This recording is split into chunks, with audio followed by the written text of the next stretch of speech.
मित्रांनो, आजपर्यंत आपण पाहिलो आहोत उन्हाळ्यामध्ये प्रत्येकाच्या एसीला गॅसचा प्रॉब्लेम येतो. पण प्रत्येकजण आपण काय करतो, गॅस लिकेज शोधून काढतो आणि त्यानंतरच त्यामध्ये गॅस भरतो. तसंच काहीतरी आज आपण करायचं आहे. व्हर्लपूलचा आपल्याकडं ए सी आहे, त्यामध्ये गॅस लिकेज आहे. आपण गॅस लिकेज आहे का नाही पाहण्यासाठी त्यामध्ये पहिल्यांदा नायट्रोजन प्रेशर दिलेलं आहे. एकंदरीत नायट्रोजन प्रेशर 110च्या आसपास आपण नायट्रोजन प्रेशर दिलेलं आहे. व्हर्लपूल कंपनीची ही ॲल्युमिनियम कॉईल आहे, कंडेन्सर कॉईल म्हणतात त्याला. ॲल्युमिनियम कंडेन्सर कॉईल आहे. फॅन ओके आहे. 1.5 टनचा व्हर्लपूलचा ए सी आहे. आपण लिकेज शोधण्यासाठी सोपचा वापर करतो आहे. इथं आपण चेक करतो आहे तर कोणत्याही पद्धतीची मुवमेंट होत नाही आहे. ठीक आहे. तसंच जर इथं पाहायला गेला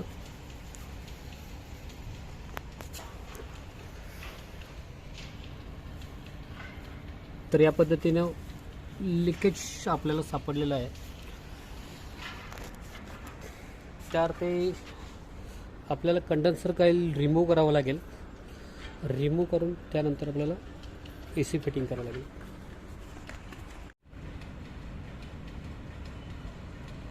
फोटोचा व्हिडिओ आपण आणलेली आहे.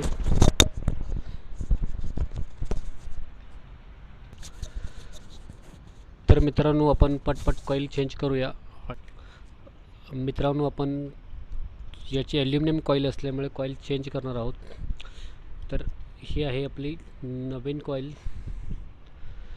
जी आपण यामध्ये इन्सर्ट करणार आहोत. ठीक आहे. आपण पटपट कॉईल बसवून घेऊ, त्यानंतर आपण स्टार्ट करूया.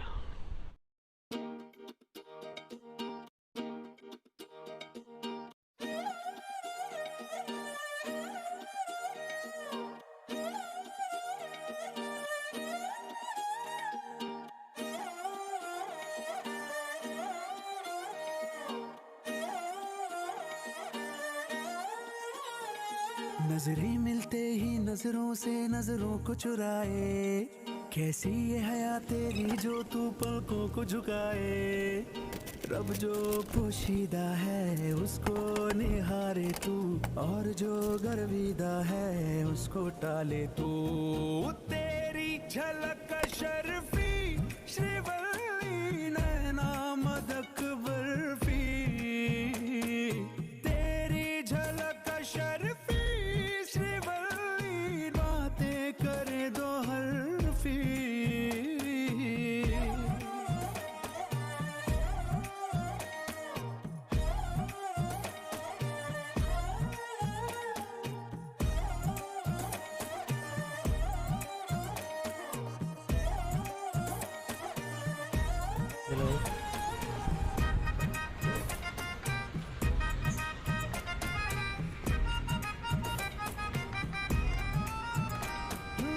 सारा जमाना है मेरे पीछे, पर ये दीवाना है तेरे पीछे. एकंदरीत मित्रांनो, आपण कॉईल चेंज केलेली आहे. जुनी ॲल्युमिनियम कॉईल बाहेर काढून नवीन कॉईल फिट केलेली आहे. या पद्धतीने कॉईल फिटिंग केलेली आहे आणि हा आपला ए सी चालू झालेला आहे. तरी रनिंग प्रेशर आपल्याला पाहायचं आहे. एकंदरीत आपण गॅस फिलअप करत आहोत. गॅस फिलअप करत असताना रनिंग प्रेशर आणि स्टँडिंग प्रेशर आपण चेक करणार आहे. आता पुन्हा 60च्या आसपास आलेला आहे. याअर्थी आपला 100% ए सी फिट झालेला आहे. व्हिडिओ आवडला तर लाईक करा, सबस्क्राईब करा आणि कमेंट करा. Thank you very much.